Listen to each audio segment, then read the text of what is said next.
छत्रपती शिवाजी महाराज की, धर्मवीर छत्रपती संभाजी महाराज की जय भवानी, जय भवानी।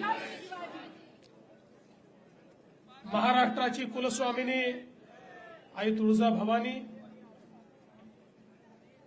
ज्यांनी शिवरायांना घडवलं त्या जिजाऊ माँसाहेब हिंदवी स्वराज्याचे सरसंस्थापक,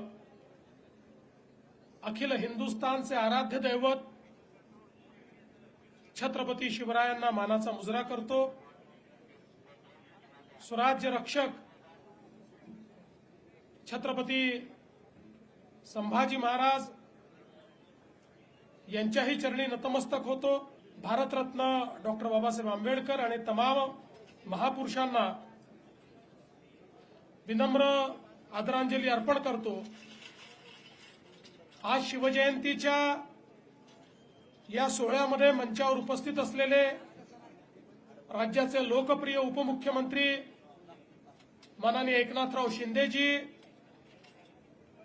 महाराष्ट्राच्या पहिल्या महिला उपमुख्यमंत्री आदरणीय सुनेत्राताई पवार, आमचे सहकारी आशिष शेलारजी, शरद सोनवणेजी, विजय घोगरेजी, अतुल बेंडकेजी, रितेश देशमुखजी, सत्यशील शेलकरजी, राजेंद्र कुंजीरजी, आशाताई बुचके, श्री सुनील फुलारी, श्री जितेंद्र डुडी, श्री संदीप सिंग गिल, ज्यांना पुरस्कार मिळाला असे डॉक्टर विनोद हांडे, कैलासवासी पंकज वामन, लेफ्टनंट अजिंक्य मेहर, श्री शिवाजीराव खैरे, सब लेफ्टनंट श्रुतिका ताथवडे, प्रवीण ताथवडे आणि या ठिकाणी उपस्थित सर्व भगिनी आणि बंधूंनो, मी सर्वप्रथम आपल्या सर्वांना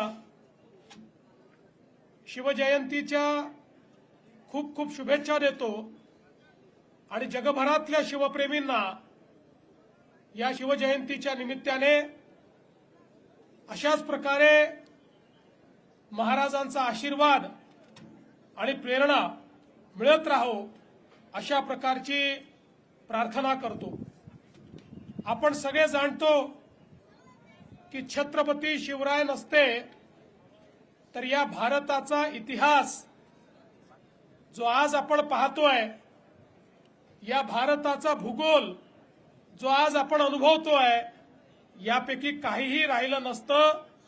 खऱ्या अर्थानं ज्या काळामध्ये या उभ्या हिंदुस्थानामध्ये अनेक राजे आणि राजवाडे मोगलांचं मंडलिकत्व स्वीकारून त्या ठिकाणी काम करत होते, अशा परिस्थितीमध्ये आई जिजाऊ माँसाहेबांनी छत्रपती शिवरायांना घडवलं आणि घडवताना सांगितलं की तुम्हाला या मराठी मुलकाला, या हिंदुस्थानाला या मोगलांच्या जोखडातनं मुक्त करायचं आहे आणि या ठिकाणी रयतेचं राज्य स्थापित करायचं आहे।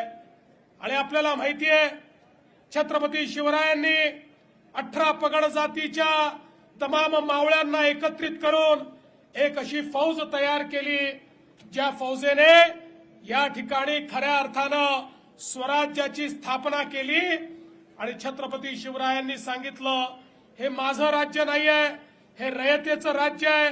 तुम्ही जे लढता आहात हे मला राजा बनवण्याकरता लढत नाही, तुम्ही जे लढतात ते देव देश आणि धर्माकरता लढता आहात। तुम्ही जे लढतात ते सामान्य माणसाला या मोगलांच्या जोखडातनं मुक्त करण्याकरता लढतात।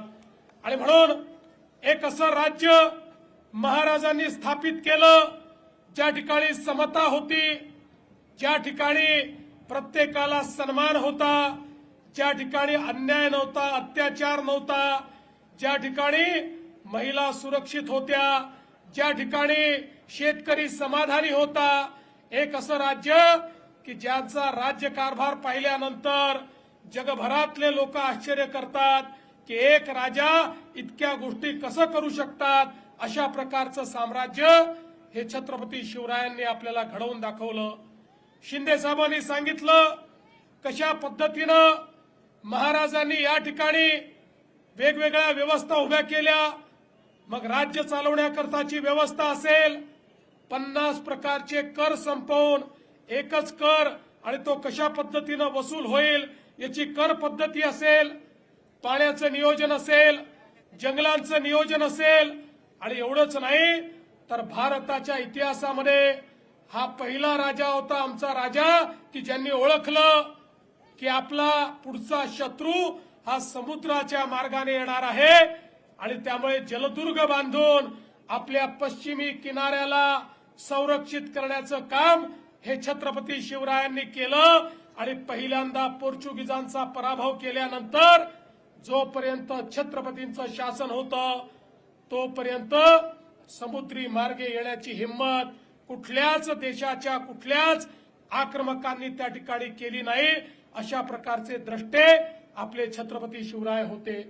आणि म्हणूनच आज खऱ्या अर्थानं ज्यावेळी छत्रपती शिवरायांची जयंती आपण साजरी करतो आणि ती देखील ज्यावेळी आपल्या देशाच्या प्रधानमंत्र्यांनी आपल्या शिवनेरी सहित महाराजांचे 12 किल्ले जागतिक वारसा स्थळ म्हणून त्या ठिकाणी नॉमिनेट केले आणि जगातल्या 27 देशांनी एकमताने मतदान करून या ठिकाणी संपूर्ण जगाकरता होय हे जागतिक वारसा स्थळ आहेत अशा प्रकारची मान्यता दिली. आमच्या आशिष शेलारांनी ते प्रमाणपत्र देखील या ठिकाणी घेतलं. त्यामुळे आता आपले शिवराय हे जागतिक होतेच, पण आता जगाने देखील मान्य केलंय की त्यांनी निर्माण केलेले किल्ले हे जागतिक वारसा स्थळ आहेत. अशा प्रकारचा जागतिक वारसा निर्माण करणाऱ्या शिवरायांची प्रेरणा आपण घेतो आणि म्हणून आवश्यक आहे त्यांनी दिलेल्या मार्गावरच आपल्याला चालावं लागेल. त्यांनी दिलेला मार्ग हाच मार्ग विकासाचा मार्ग आहे, तो प्रत्येकाच्या उत्थानाचा मार्ग आहे. मला या गोष्टीचा अभिमान आहे. या शिवनेरीवर आमच्या अजितदादांचं प्रचंड प्रेम होतं. मागच्या काळात आम्ही घोषणा केली होती या महाराष्ट्रातले शिवरायांचे सगळे किल्ले हे आम्ही अतिक्रमण मुक्त करू. आणि आज मला सांगताना आनंद वाटतो पुणे जिल्ह्यातले सगळे किल्ले आता अतिक्रमण मुक्त झालेले आहेत.